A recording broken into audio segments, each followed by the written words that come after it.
Okay, so let's make a new cylinder, and we're going to hide the other elements. So we just see the handlebar and the new cylinder we made, and we're going to change the radius to 9 centimeters and the rotation segments to 12 and the height to 20. Um, we are going to give some. We're going to change the height segments to 6.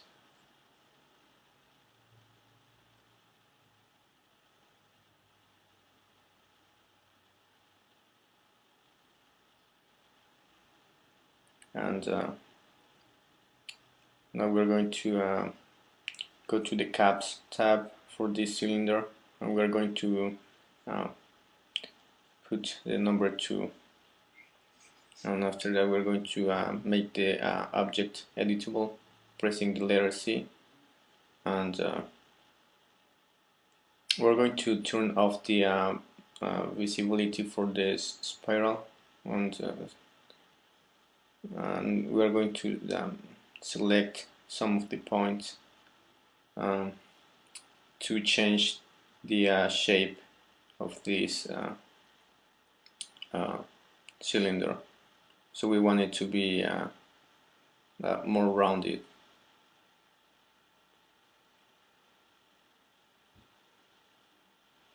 And now we have to scale the ones in the middle, pressing selecting the points and pressing the letter T and scaling the points. And we're going to do the same thing with the other ones.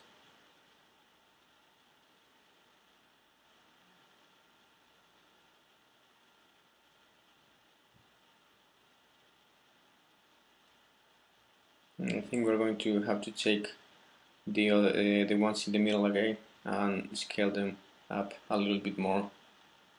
And we make a new hypernerves, and we placed the cylinder inside of that new hypernerves.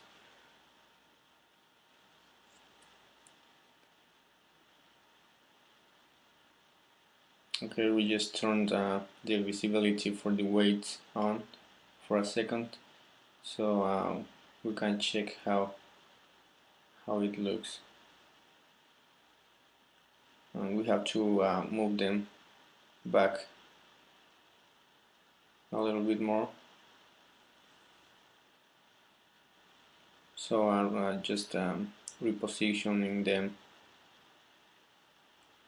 to the place they have to be, which for this particular case is going to be minus 70 and 70 for the white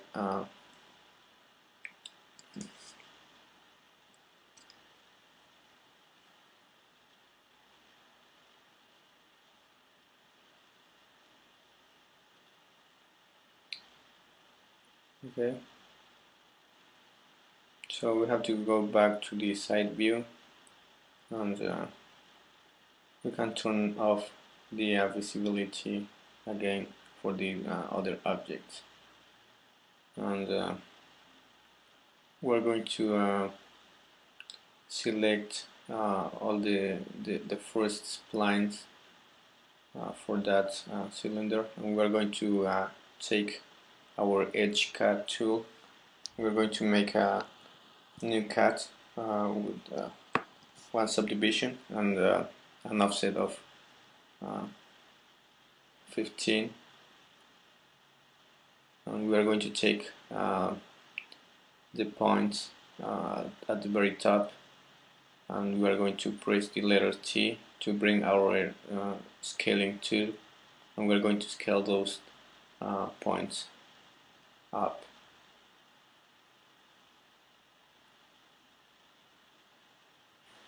Okay, we're going to do the same thing again, because we need them a little bit more. a little bit bigger. So we're going to make another subdivision in the middle, and we're going to select those points again, and same thing, pressing letter T to bring our scaling tool and scaling them a little bit. And we're going to do the same thing for the splines at the bottom.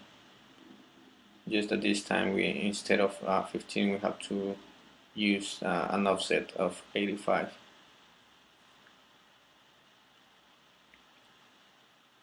And we just do the same thing.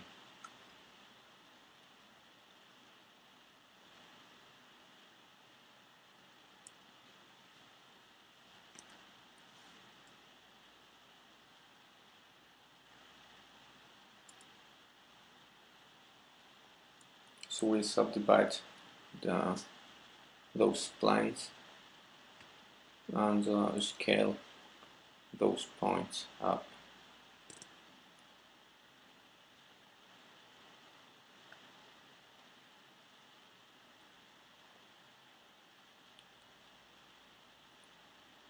Okay, so we go back to our perspective view to see how it looks.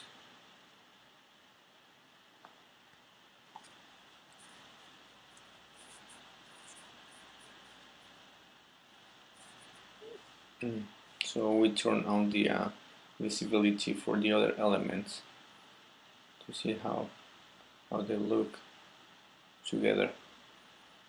I think we have a small problem. We have to make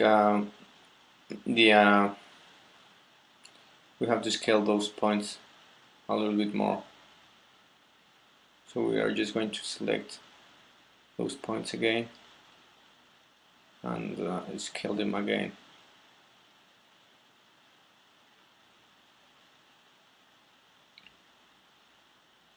Make sure that your selection tool has the turn off the option that says that select only visible elements. So when you have it off, you can select the objects, the points that are behind, as well as the ones that are in the front. And so we just have to rescale those points until we get the correct size.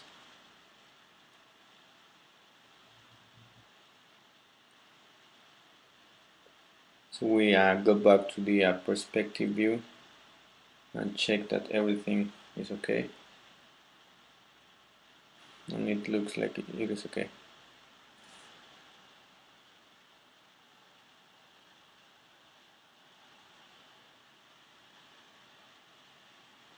So we're going to turn the grid off so we can see more clearly everything.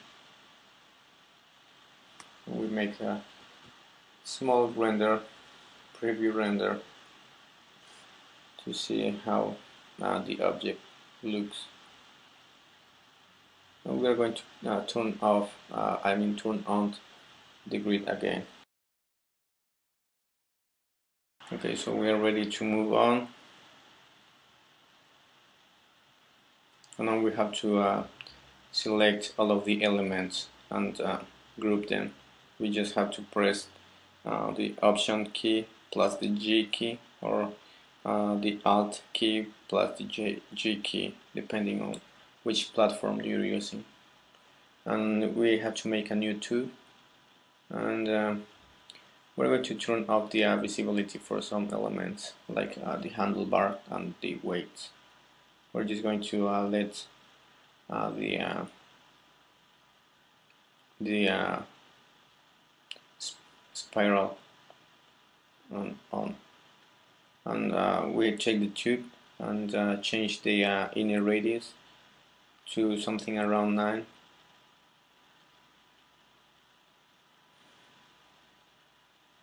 And we also have to change the height to 20.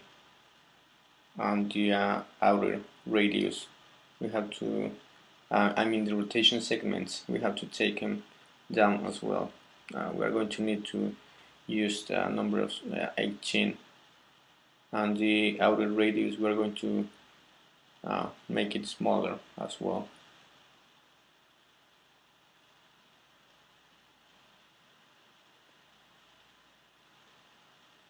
Okay, so the outer radius is going to be maybe 20.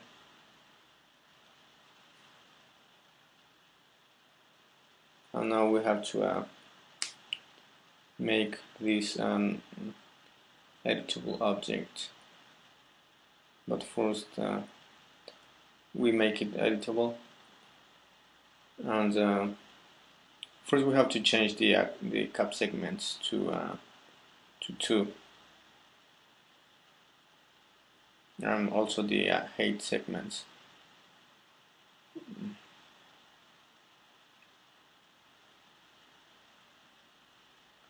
And now we can make it editable, pressing the letter C.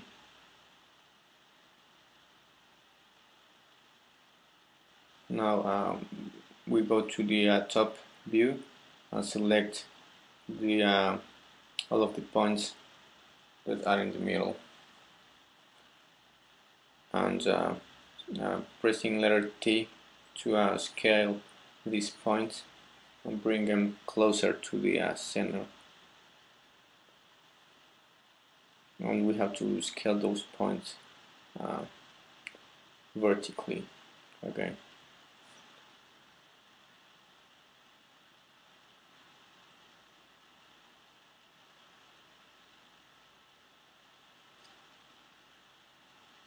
Now we have to make a new hypernerves, and we take the tube and put him inside, and we go to the we have to select all of the points, and we're going to go to the functions and select the optimize option, and we're just going to press OK.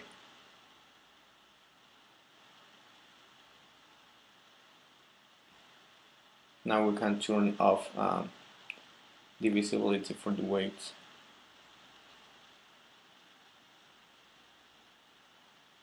Now we go to the Splines mode and make a ring selection, and using the edge cut tool we're going to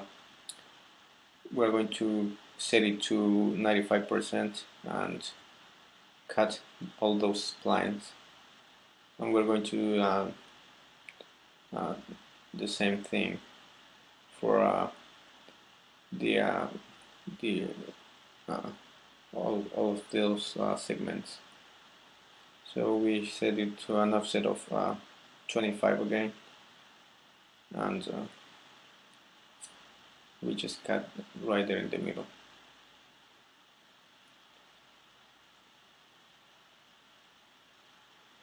And we now have to check the only select visible elements, and we are going to be selecting those polygons. We have to select 2 and leave 1 unselected and select the next 2, and just select them that way, and we're going to press the letter D to bring the extrude tool, and we have to extrude all those polygons. And now we have to take the splines that are in the middle, and we will have to scale them. And for that we go to the top view, and we just scale them, and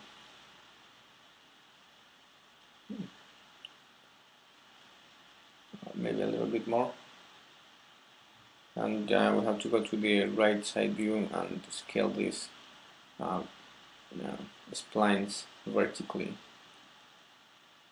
so they match the horizontal plane.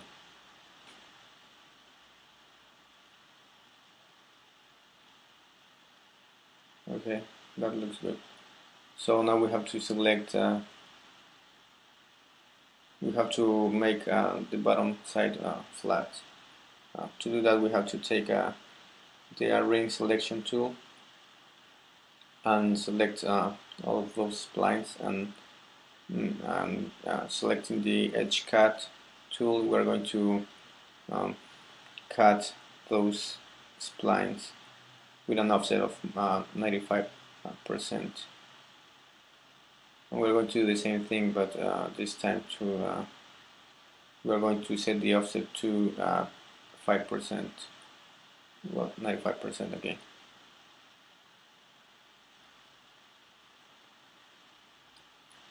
Pressing the letter Q, as I said before, is going to turn on and off the hypernerves effect. So we just have to rename. I think it is finished. Okay, so we have to select the points and make it smaller.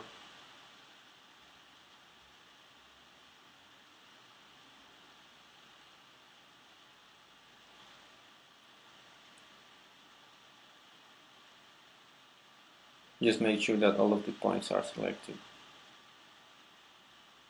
And I'm just going to bring that size down.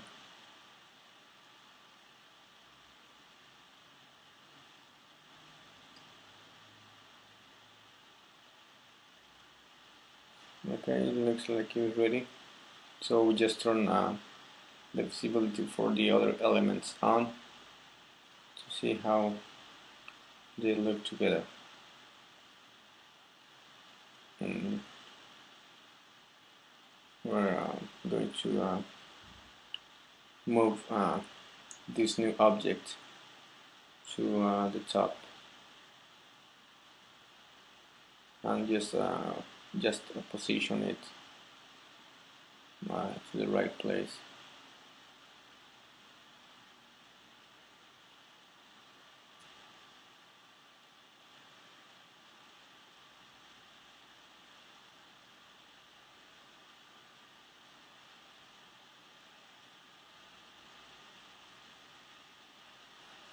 And now we're going to make a copy of this new object, and we're going to just rotate it 180 degrees so it looks to the other side. We're going to change the position.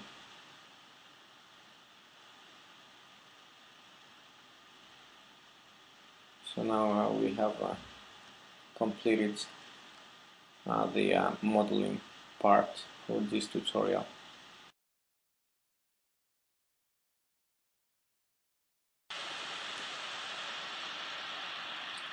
Okay, so we're going to group all these objects together. We're going to rename this new group. We're going to name it Dumbbells 01, and now we copy and paste it and rename it to Dumbbells 02. We're going to take one of these groups and we're going to rotate it, and after that let's make a plane, and let's turn the visibility of one of these groups off so we can work with the other more easy. Okay, so let's reposition this dumbbells group so it is not going through the new plane we just made. Okay, now let's make this plane a little bit bigger, pressing the letter T to bring out the scaling tool, and after that we're going to make a cube and scale it up again. It has to be almost the same size as the plane, just a little bit smaller, and we're going to reposition that cube, then make it editable, and delete the face that is in front of that cube. And now we're going to select the four points at the bottom of this cube, and we're going to move them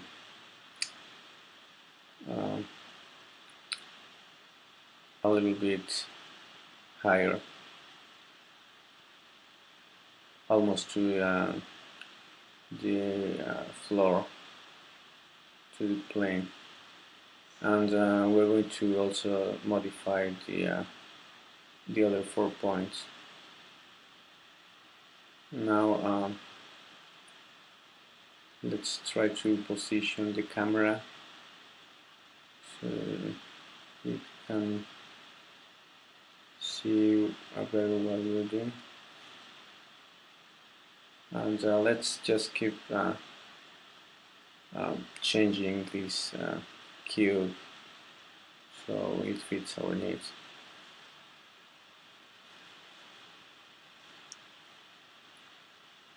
Okay, so now let's turn on the Dumbbells O2, the visibility for the Dumbbells O2 again, and let's just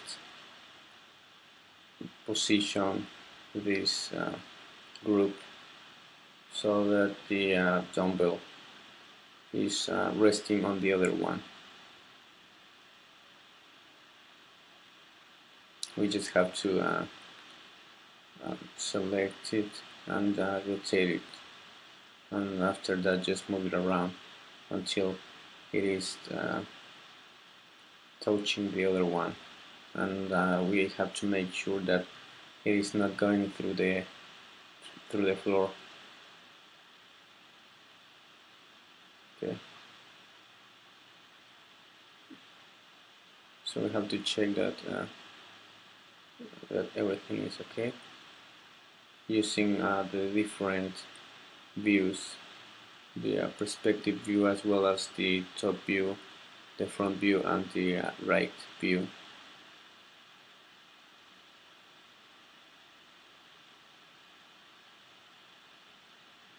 Okay, so I just turn on the axis band.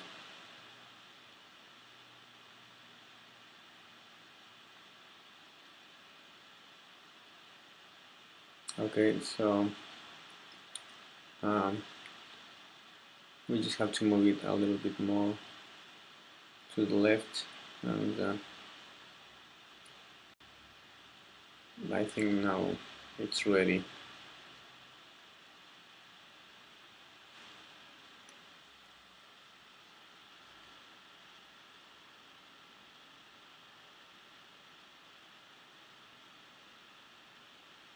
Okay, so now let's